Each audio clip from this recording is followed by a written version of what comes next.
자, 여러분, 이번 시간은 42페이지 6절 부동치마입니다.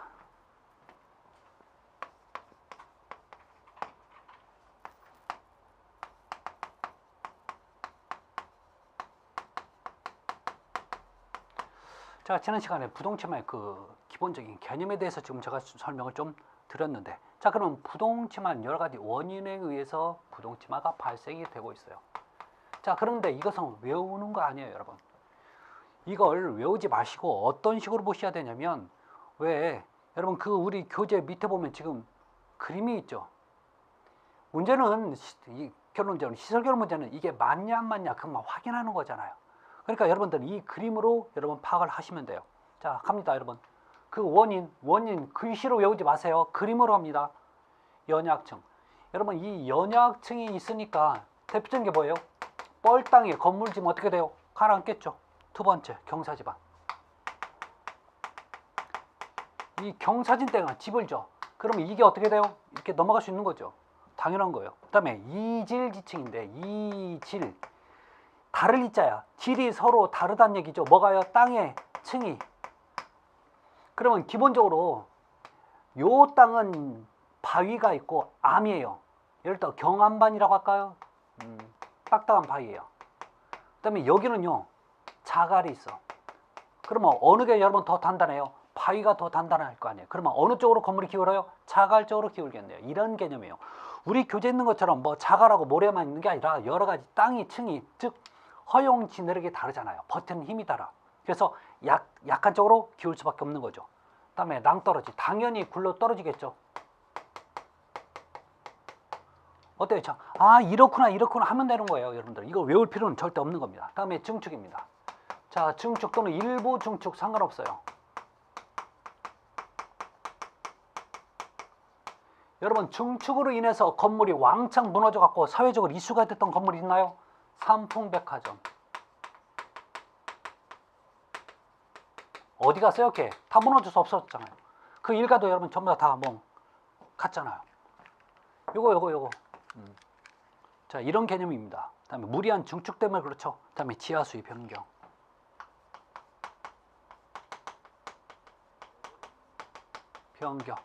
또 하나, 여러분 지하에 구멍이 뚫려요. 여러분 요거 때문에 요즘 사회적으로 많이 나오죠. 뭐라고 얘기해요? 이걸 싱크홀이라고 얘기하는 거죠. 다 이건 대부분 보면 사람이 문제점을 일으켜요. 자, 그러면 지하수의 변경이 무슨 뜻이냐고요? 여러분 어딘가에 지하수층이 있어요. 이걸 사람들이 지금 빨대를 꽂아놓고 지금 빼먹고 있는 거죠. 이거 우리도 먹고 있죠. 뭐라고요? 생수라는 명목 하에서 먹고 있잖아요. 생수. 여러분 이 지하수층은 집안이 급격히 변하면서 물이 안으로 들어가는 경우도 있지만, 여러분 이 지표수가 이렇게 흘러 들어가서 그 공간에 들어있을 수 있는 거예요. 기본적으로 우리가 어느 정도 깨끗한 물인데 이 물을 먹다 보면 예를 들어서 지표수가 들어가거나 아니면 이 물이 들어가도 기본적으로 빼먹는 것보다 들어가는 물이 더 그러니까 빼먹는 물이 더 많을 거예요. 빼먹는 물이 많다는 얘기는 여러분 여기가 뭐가 생겨요? 공간이 생기는 거예요. 공극이 있어요. 공극이 있으면 땅이 한 번씩 흔들릴 수도 있죠. 충격이 가해지면 어떻게 돼요? 주저앉는 거죠. 그럼 여기 요 위에 있는 건물은 어떻게 해요? 주저앉겠지 뭐. 이게 좀 그래서 구멍도 뻥 뚫려 버리는 거죠. 그걸 뭐라고 해요? 싱크홀. 이게 정말 거대할 수도 있잖아요. 이게 굉장히 사회적으로 문제가 점이 커지죠. 그래서 여러분 지하철역 근처에 산다고 좋아할 게 아니라, 여러분 지하철역 근처 분명히 뭔 일이 생길 수 있으면 자, 그런 것들 때문에 생기는 거죠. 그 다음에 매운 땅 흙막이.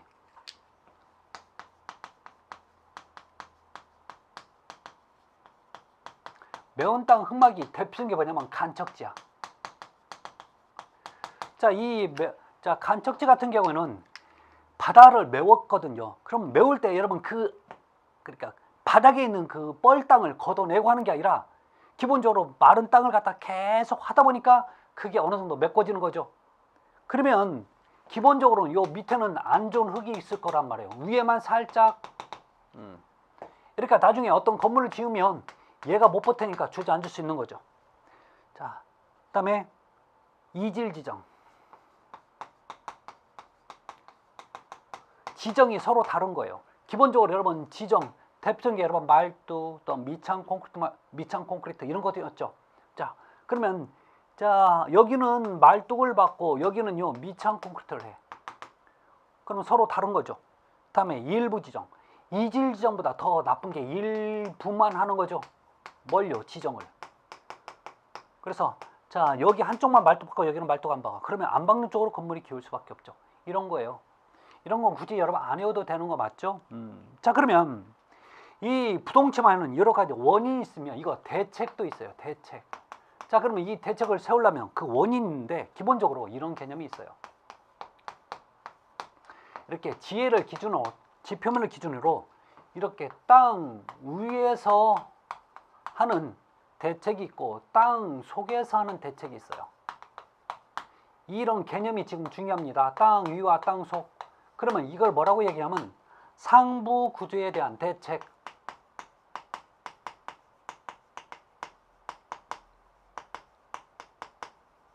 대책이라고 하고 이걸 하부 구조에 대한 대책. 하부 구조를 다른 말로 기초 구조에 대한 대책이라는 표현을 써요. 그러면 우리 교재 페이지 43페이지 보면 기초 구조에 대한 대책, 하부 구조에 대한 대책, 즉 땅 속에 관련된 얘기를 할 거예요. 잘 보세요. 첫 번째, 요거 먼저 갑니다. 첫 번째. 자, 1번. 기초를 굳은 지반까지 지지시키도록 한다. 굳은 지반까지, 굳은 지반에 지지시키래요. 이게 무슨 얘기냐면 여러분 건물이 있어요. 그럼 여기 기초가 있을 때 이 기초가 단단한 여기까지 어때요? 다 있으면 더 이상 안 내려갈 거 아니에요. 이렇게 하라는 얘기죠. 두 번째, 중요한 얘기입니다. 무슨 말뚝인지 꼭 나와 있죠. 무슨 말뚝이에요? 마찰 말뚝. 그럼 말뚝도 무조건 여러분 뭐가 좋냐면 마찰 말뚝이 좋아요. 이론상은 굉장히 이게 좋아요. 실제는 이거 안 써도 이론상 가장 좋아요. 그래서 만약에 마찰 말뚝이어야 되는데 여기서 혹시 지 말뚝을 사용한다라고 나오면 무조건 이건 틀린 표현이에요. 아셨죠? 얘는 아니에요. 마찰 말뚝이 나와야 됩니다. 자, 세 번째, 지하실을 설치한다. 여러분 세 번째가 뭐냐면 지하실을 설치한대. 이 지하실을 설치한다는 표현이 다른 말로 여러분 해석하셔야 돼요. 이게 온통기초예요. 온통기초. 여러분 온통기초 사용 목적이 뭐냐면 부동층화 방지 대책으로 썼거든요. 그래서 여러분 지하실을 설치한다는 얘기가 온통기초를 설치한다는 얘기나 마찬가지입니다. 그래서 좋은 얘기예요. 다음에 네 번째, 기초 상호간을 연결해요. 자, 기초.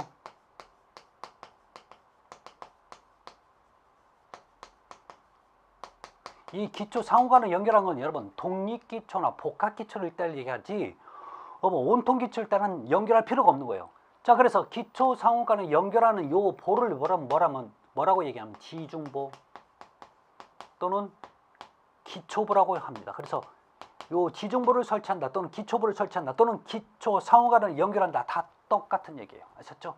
이게 지금 봐요. 전부 다 땅 속에 관련된 얘기하고 있죠. 그러면 자, 하부 구조에 대한 대책이 끝났으면 요거 상부 구조에 대한 대책도 나온다는 얘기죠. 그래서 여기 3번 세 번째 있죠.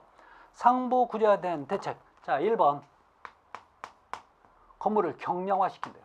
경량화.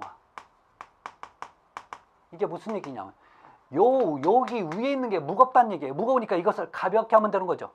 두 번째, 요 표현도 여러분 자주 틀리는 지문인데 두 번째 볼까요?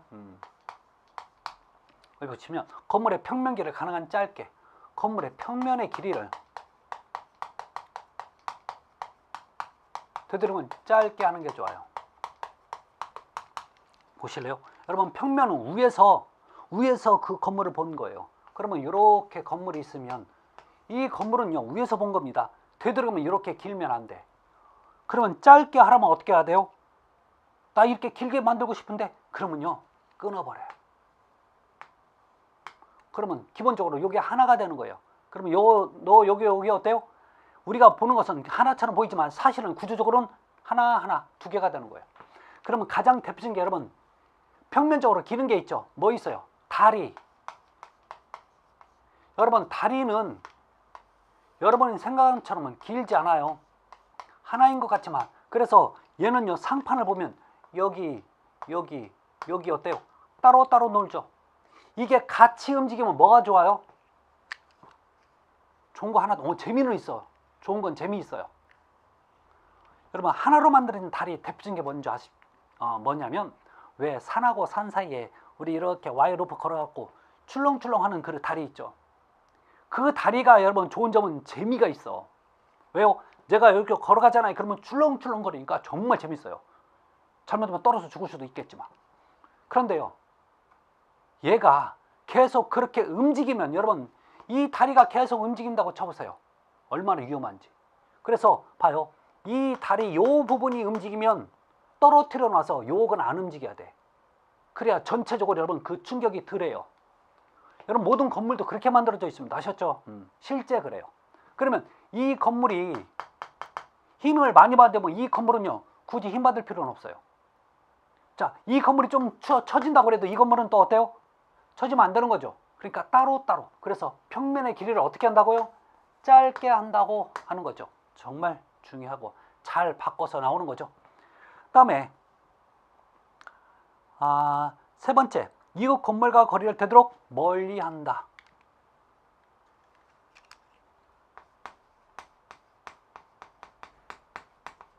건물과 거리를 멀게 한대요. 자, 이게 이걸 다른 말로 뭐라고도 표현하냐면 인동거리 또는 인동간격을 이라는 표현을 써요. 이건 뭐냐면 이런 거예요.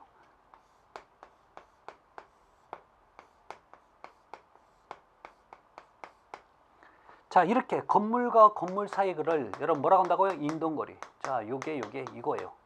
문제는 이 건물이 이렇게 가깝잖아요. 뭐가 문제냐면 이 건물을 버티는 땅은 이런 식으로 힘을 받게끔 돼 있어요. 그러니까 요 수직으로 받는 게 아니라 힘이 이렇게 옆으로 이렇게 걸쳐진다니까요.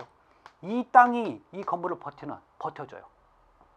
그러면 문제는 뭐냐면 이렇게 겹쳐진 요 부분은 이 건물과 이 건물을 서로 버텨줘야 되는 거죠. 그러면 얘가 힘들다고 에이씨 나 몰라. 그럼 어떻게 될까요? 진짜 두 개가 어떻게 되겠지. 자, 그런데 이렇게 멀리 떨어져 있으면요 서로 겹치는 부분이 없겠죠. 그러니까 안전하는 거죠. 그래서 되도록이면 멀리 떨어져 있는 게 좋아요. 자, 다음에 네 번째, 균등하게 건물의 중량 및 하중을 분배시킨다. 균등하게 하중을 분배시키는 게 좋죠.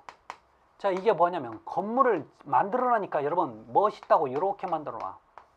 그러면 여기서 요 부분은 같지만 이 부분은 되는 거죠. 그래서 이 부분은 버티는 힘이 이렇게 똑같지만 이 부분은 더 커야 되는 거죠.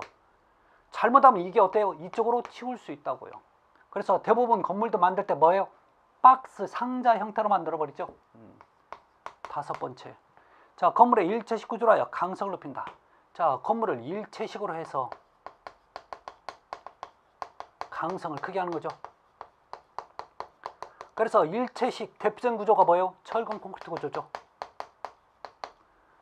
그러면 버틸 수 있다는 얘기죠. 다른 구조에 비해서.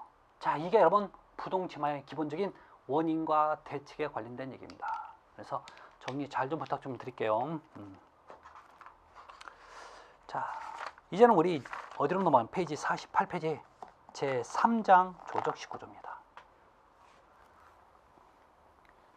여러분들이 이 건축 기초 부분에서 시험장 보통 나오면 최소 2문제 이상은 나올 겁니다. 그 다음에 조적 구조도 보통 한 문제 아니면 2문제 계속 출제가 되고 있어요. 그래서 48페이지입니다.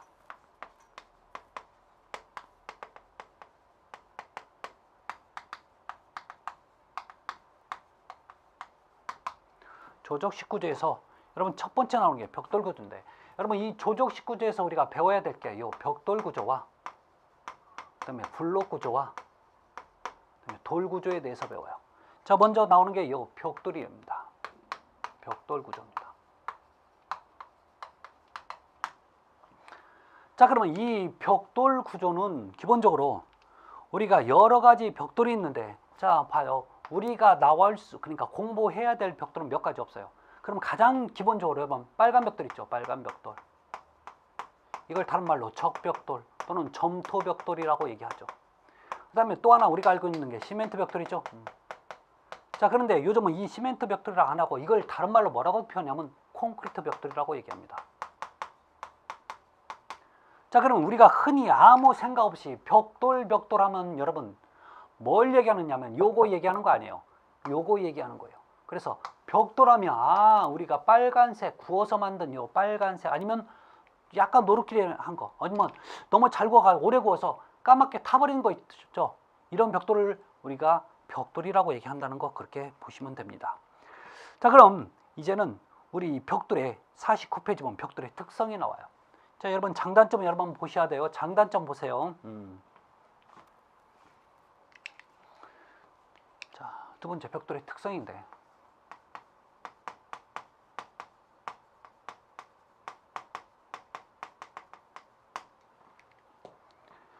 여기서 가장 먼저 알아야 될 게, 이 벽돌은 기본적으로 어떻게 품질이 나눠지는지 그 얘기를 먼저 보셔야 돼요. 자, 그래서 벽돌은 1종 벽돌, 2종 벽돌, 3종 벽돌 이렇게 나눠요. 자, 문제는 이걸 좀 외우고 있어야 되는데, 외우라면 다 외우고 싶은 마음이 굴뚝 같을 거예요. 그렇지만 그러지 마세요. 다 외우지도 못할 거잖아요. 저부터도 그래요. 강의하는 저 입장에서도 사실은 다 암기를 하고 있어야 되는데 암기 못해요. 하나밖에 몰라요. 무조건 저는 하나밖에 모릅니다. 1종밖에 몰라요. 자, 어떤 분들은 제가 많이 외우고 있다고 부러워하는데 그러지 마세요. 저도 많이 몰라요. 자, 그러면 1종 벽돌은요, 벽돌은 좋은 게 뭐냐면 어떤 벽돌이 좋냐면 기본적으로 단단한 게 좋아요. 왜? 대부분 위에서 눌러주는 압축을 받거든요. 아셨죠? 자, 그런데 또 하나 벽돌의 또 하나 좋고 나쁨을 따지는 하나의 특성이 뭐냐면 흡수율이에요. 흡수율이라는 게 물을 빨아먹는다는 그 비율을 흡수율이라고 얘기하는 거죠. 그러면 기본 개념상 그래요. 여러분 친구들이 그래요. 야, 너 물 먹었어. 그러면 좋은 거예요? 나쁜 거예요? 나쁜 거잖아요. 여기서 마찬가지예요. 시설결혼에서 물 많이 먹어서 좋은 건 없다고 보시면 돼요. 벽돌도 마찬가지예요. 여러분 벽돌 맞는데 벽돌이 물을 쫙 빨아먹었어. 좋은 거예요? 좋을 수도 있겠지. 그런데요, 그 물이 어디로 돌아요? 제가 이걸 벽을 만드는데 바깥쪽에서 물을 먹으면 안쪽으로 얘가 빠질 수도 있다는 뜻이에요. 그러면 안쪽에 있는 벽은 어떻게 될까요? 곰팡이 있을 거나 물이 축축하게 맨날 젖어 있을 거 아니에요. 그러면 좋은 건 아니잖아요. 그래서 벽돌은 흡수율이 적을수록 좋습니다. 따라서 자, 먼저 압축 강도 볼까요? 이 압축 강도, 일종 벽돌 압축 강도는 자 24.5 이렇게 되는 거죠. 조금만 더. 그 다음에 흡수율은요, 이게 10% 이하가 되어야 돼요. 저도 이거밖에 몰라요. 24.5도통. 여러분들에도 하나만 갑니다. 자, 그러면 돼. 나중에 욕심이 생기면요, 이렇게 가는 거죠. 자, 여기 13%. 이렇게 가는 겁니다. 그래서 기본적으로는 여러분 무조건 하나만 갑니다. 아셨죠? 이것만 꼭 기억을 해 두시기 바랍니다. 어쩔 수 없어요. 다음에 이제 벽돌인데, 이 벽돌은 벽돌의 크기에 대해서 보도록 할게요. 자, 이렇게 있으면 이 벽돌의 사이즈가 있어요. 우리나라에서는 이런 벽돌들은 기본적으로 쌓는 용 벽돌들은 전부 다 똑같아요. 이게 점토 벽돌인지 시멘트 벽돌이 똑같습니다. 여기에 190mm예요. 자, 여기서부터 여기가 90이에요. 그다음에 여기서부터 여기가 57입니다. 그래서 벽돌을 펴길 때는 190 곱하기 90 곱하기 57이라고 표현을 합니다. 아셨죠? 그런데 이제 그 밑에 보면 벽돌에 마름질이라는 표현을 나와요. 마름질. 자, 벽돌은 마름질한 벽돌 일정 크기로 자른 일을 마름질이라고 얘기합니다. 자, 그런데 문제는 요거 뭐 온장 있고 반절 있고 칠호토마 있고 반토마 있고 다 알 필요는 없어요. 자, 여러분 이렇게 깨지 않은 벽돌을 온전한 장이라고 표현해요. 이게 벽돌에서도 표현하지만 타일도 온장이라는 표현을 씁니다. 자, 그러면 잘 보실래요? 이렇게 했는데 여러분 이렇게 길이 방향으로 잘라요. 제가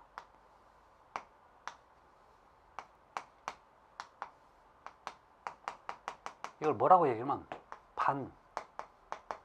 반절이라고 합니다. 아셨죠?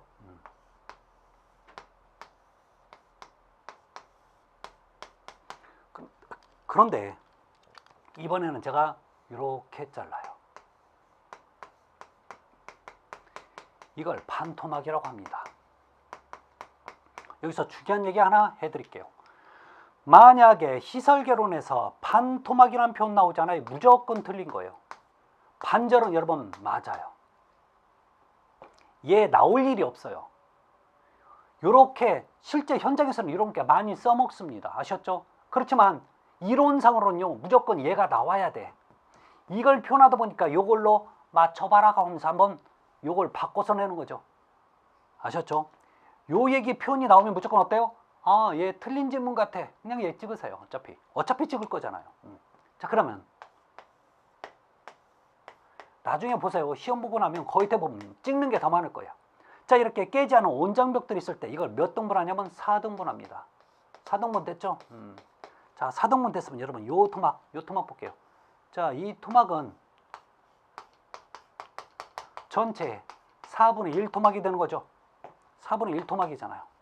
그러면 이거 소수점으로 0.25가 되는 거죠. 그래서 이 벽돌의 이름이 2호 토막이에요. 그 다음에 나머지 요 부분. 자, 요 부분은 전체의 4분의 3 토막이 되는 거죠. 그러면 소수점으로 0.75가 되는 거죠. 그래서 이 벽돌의 이름을 7호 토막이라고 하죠. 이 벽돌이 7호 토막이에요. 자, 그러면 우리가 쓸 수 있는 벽돌은요, 여러분들이 교재에서 봐야 될 건 반절과 그 다음에 2호 토막과 7호 토막이에요. 요 세 가지만 기억해 주시면 돼요. 자, 그래서 벽돌의 종류에 대해서는 여러분 한번 보시면 됩니다. 그건 문제는 없어요. 자, 그런데 우리 페이지 50페이지 보시면 세 번째 모르타르가 나와요.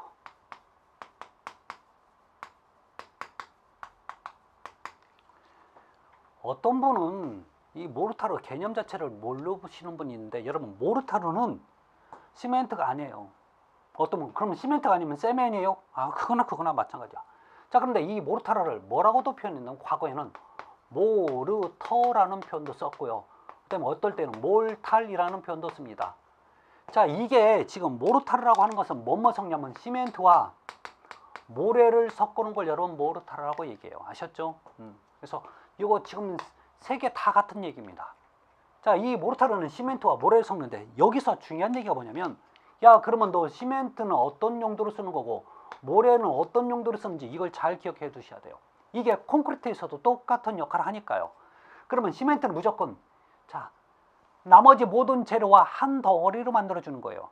결론은 굳는 건 누가 굳냐면 시멘트가 굳어요. 그래서 이것을 뭐라고 얘기하면 결합제라는 표현을 써요. 결합제입니다. 자, 그 다음에 결합을 하면서 단단함을 기본적으로 갖고 있어. 즉 압축 강도의 기본이 되는 게 시멘트예요. 그래서 기본 강도를 가지고 있습니다. 기본 강도를 가지고 있는 게 시멘트예요. 그래서 여러분 나중에 시멘트 배합비 결정할 때 보면 시멘트의 강도라는 표현이 반드시 나와요. 그러니까 시멘트의 강도에 따라서 콘크리트 강도 또는 모르타르 강도가 달라진다는 얘기입니다. 그러면 모래가 하는 역할은 뭐냐? 모래는 왜 집어넣어? 여러분 시멘트하고 물만 섞어도 돼요. 근데 결정적으로 문제점이 뭐냐면 갈라져요. 균열이죠. 이 균열 방지하기 위해서 모래를 써요. 그래서 모래는 균열 방지 목적입니다. 자, 그러면 야, 너 균열 방지 목적이면 너 굵은 게 그 방지 효과가 좋냐 아니면 가는 게 좋냐 물어보면 무조건 균열 방지는요, 모래는 즉 자갈도 마찬가지지만 허용 한도 내에서 클수록 좋아요. 클수록 방지 효과가 커요. 허용 한도입니다. 그래서 자, 이 두 개를 합친 걸 뭐라 한다고요? 모르타르.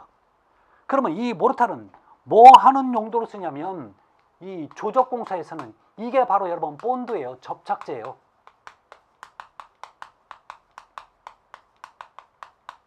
아셨죠? 얘가 없으면 안 붙는다고요. 그러면 우리가 기본적으로 이 시멘트와 모래를 섞는 배합 비율이 있습니다. 이걸 배합비라고 하는데, 자, 1대 1, 1대 2, 자, 1대 3에서 1대 5 정도 이렇게 보는데, 주로 여러분 1대 1은 기본적으로 여러분 봐요. 얘가 1이라는 얘기는 뭐냐면 시멘트 한 삽에 모래 한 삽, 시멘트 한 삽에 모래 두 삽, 시멘트 한 삽에 모래 세 삽에서 다섯 삽. 어떤 분은 3보로 안 하면 안 돼? 안 해도 돼요. 예를 들어 바가지로 한 바가지 하면 얘 또 한 바가지, 한 바가지 하면 두 바가지, 이런 뜻이죠. 한 포대면 이거 한 포대, 한 포대면 두 포대, 이런 식으로. 결론 이것들은 여러분 나중에 얘기하지만 어떤 무게로 따지는 게 아니라 부피로 따져요. 자, 그러면 이 1대1은 주로 어떨 때 많이 쓰냐면 치장, 장식할 때.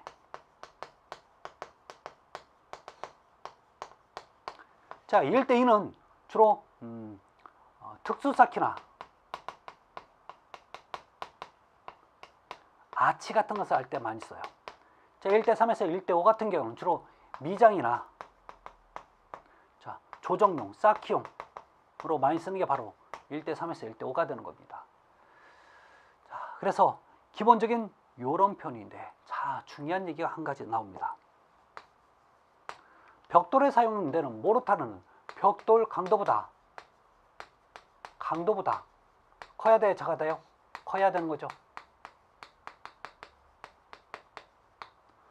모르타르의 강도는 벽돌 강도보다 커야 된다고요. 그래서 모르타르의 강도는, 단단함은 벽돌 강도보다 더 커야 된다고요.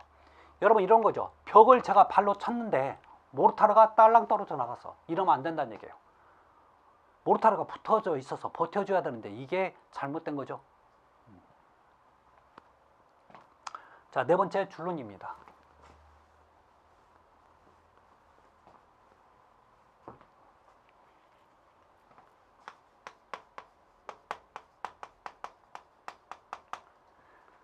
자, 우리가 벽돌을 쌓아가요.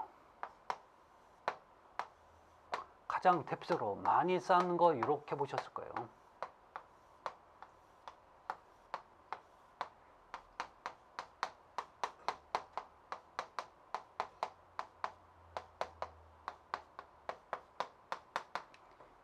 여러분 여기 지금 이 부분이 지금 모르타르가 들어가 가지고 쌓는 부분이 되는 거죠.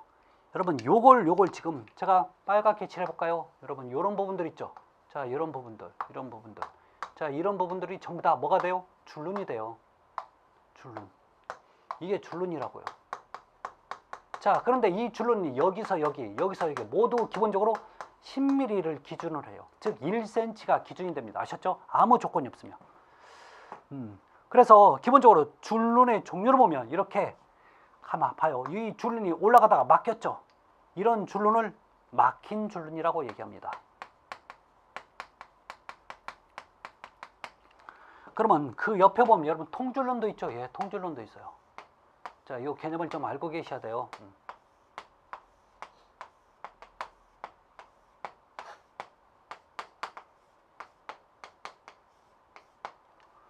자, 그래서 이게 통줄눈인데,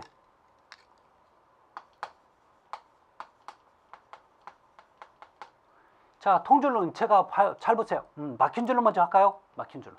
이 막힌 줄눈은 굉장히 좋아요. 제가 만약에 요 한 장에만 힘을 줘요. 한 장에만 힘을 줘도 여기와 여기가 반반씩 물려 있기 때문에 여기 힘을 나눠줘요. 그 다음에 여기와 여기와 여기 또 힘을 나눠주는 거죠. 그 다음에 또 여기 또 이렇게 해서 힘이 이렇게 분산이 돼요. 심지어는 제가 한 장에만 힘을 줘도 이 벽돌은 여러 벽돌이 나눠 가져요. 그러면 그만큼 힘을 분산이 되니까 힘을 덜 받는 거죠. 이래서 이렇게 막힌 줄눈을 쌓으면 뭐가 되냐면 여러분 힘을 받는 내력벽이 돼요. 그래서 아무 조건이 없으면 이렇게 막힌 줄눈을 쌓는 것을 원칙으로 얘기를 합니다. 원칙이에요. 여러분 내력벽, 힘을 받는 벽입니다. 여러분 내력벽이 좋은 거예요. 벽을 쌓는데 이게 무너지면 안 좋은 거잖아요. 그래서 그러면 이 통줄눈은 어떤 개념이냐면 제가 요 한 장에만 힘을 줘요. 그러면 이 벽돌들은 나눠 갖는 게 없으니까 지들끼리 받다가 획가닥 넘어가는 거죠. 결론 이 통줄눈 같은 경우는 절대 힘을 못 받아요. 그래서 비내력벽입니다. 비가 아니란 뜻입니다. 아셨죠? 자, 그래서 주로 통줄눈 쌓는 목적은요, 치장, 장식용으로. 장식용 목적이지 힘을 받는 구조물은 절대 안 됩니다. 그래서 이런 개념들 보시면 돼요.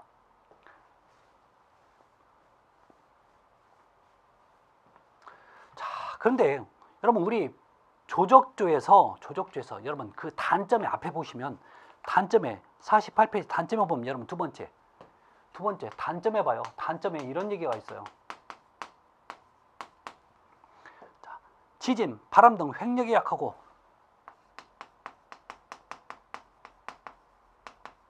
등 뭐에 약하다고요?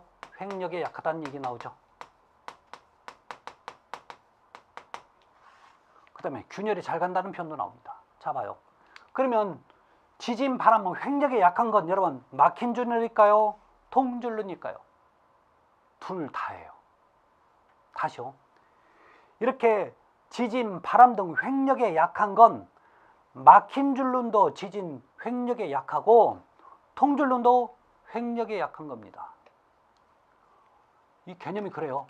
자, 지금 봐요. 이거 잘 버틴다고 하는 건 여러분 위에서 눌러주는 힘이 되는 거죠.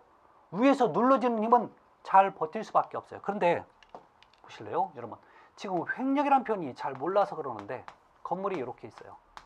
건물이 이렇게 있으면 여러분 보실래요? 이렇게 작용하면 이 지면에 대해서 똑같이 온다고 해서 이걸 뭐라고 얘기하면 수평력이라고 얘기합니다. 여러분 바람도 이렇게 오는 거죠. 풍력도 이렇게 와요. 자, 또 하나 잠깐 볼까요? 왜 지진은 기본적으로 두 가지 힘입니다. 이렇게 수직과 수평 요 두 가지 힘이 와서 문제를 일으켜요. 그런데 여러분 수직이 와가지고 이 땅을 갈라놓아 버리면 어떤 건물인데 어떤 구조든지 다 들어가 버릴 수밖에 없어요. 이건 그래서 제외 대상이 됩니다. 그러면 어떤 거에 대해? 요 힘에 대해서 얘기를 할 수밖에 없어요. 그래서 지진은 건물에 작용할 때 요 힘이 버티냐 못 버티냐 물어봐요. 지진은. 그러면 이 지진도 여러분 지금 이런 힘이 되는 거죠. 이런 힘을 여러분 다른 말로 한문으로 뭐라고 얘기하면 횡력이라고 합니다. 횡은 어디서 나와요? 여러분 도로가 이렇게 있으면 이 도로를 가로질러 가면 뭐라고요? 횡단. 그 보도를 횡단보도. 그러면 건물도 이렇게 가로질러 가니까 이게 뭐예요? 횡력이 되는 거예요. 결론은 이 얘기가 다 똑같은 얘기죠. 똑같은 얘기예요. 자, 그러면 벽돌을 제가 이렇게 쌓아놨어요. 자, 이렇게 쌓았어. 쌓기 때문에 횡은 지금 이렇게 오는 거죠.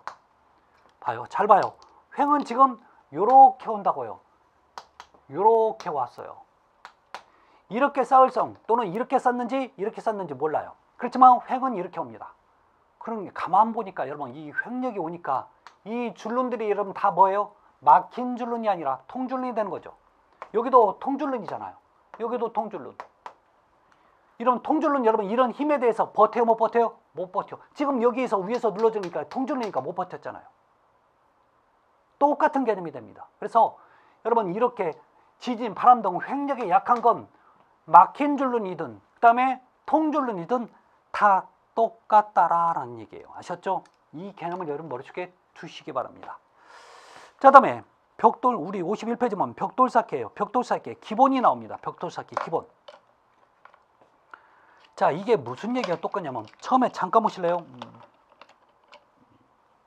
자, 이걸로 이제 여기 여러분 이게 지금 제가 지금 칠판에 지우는 칠판 지우개예요. 자, 벽돌이라고 좀 생각을 좀 한번 하자고요. 우리 벽돌 쌓기 기본에서 1번에 마구리 쌓기, 2번에 길이 쌓기 있죠.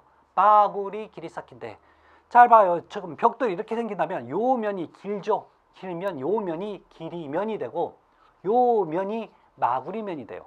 이해되셨죠? 그러면 제가 벽돌을 이렇게 길게 보이는 면을 놓고 쌓아요. 그러면 이걸 길이 쌓기라고 얘기합니다. 그러면 이렇게 쌓으면 여러분 마구리가 보이는 거죠. 그러면 마구리 쌓기예요. 이게 무슨 쌓기라고 그랬어요? 마구리 쌓기. 그런데요, 저는 길이 쌓기예요. 여러분 이게 지금 길이 쌓기지만 저는 마구리 쌓기. 아, 이게요, 길이 쌓기와 마구리 쌓기는 보는 시각에 따라 달라질 수도 있어요. 그러니까 기본적으로 어떤 조건이 똑같다면 여러분 여기가 보이면 뭐라고요? 마구리 쌓기. 여기가 보이면 길이 쌓기. 쉽죠? 네. 이런 개념입니다. 다음에 5번에 보면 영농 쌓기가 있는데 영농 쌓기라고 하는 것은 구멍을 뚫어놓고 쌓는 거예요. 영농 쌓기는. 그래서 어떤 벽에 보면 벽돌이 생긴 데 보면 자, 이렇게 생긴 것 벽돌을 이렇게 쌓아놓고 여기 구멍을 뚫어놨죠. 이렇게. 이런 건 전부 다 영농 쌓기라고 합니다. 그래서 어떤 장식적인 효과를 두기 위해서 쓰는 게 바로 영농 쌓기입니다. 자, 그래서 자, 이번 시간은 여기까지 좀 하고 다음 시간에 이어서 또 말씀 좀 드릴까 합니다. 여러분 다음 시간에 뵙겠습니다. 감사합니다.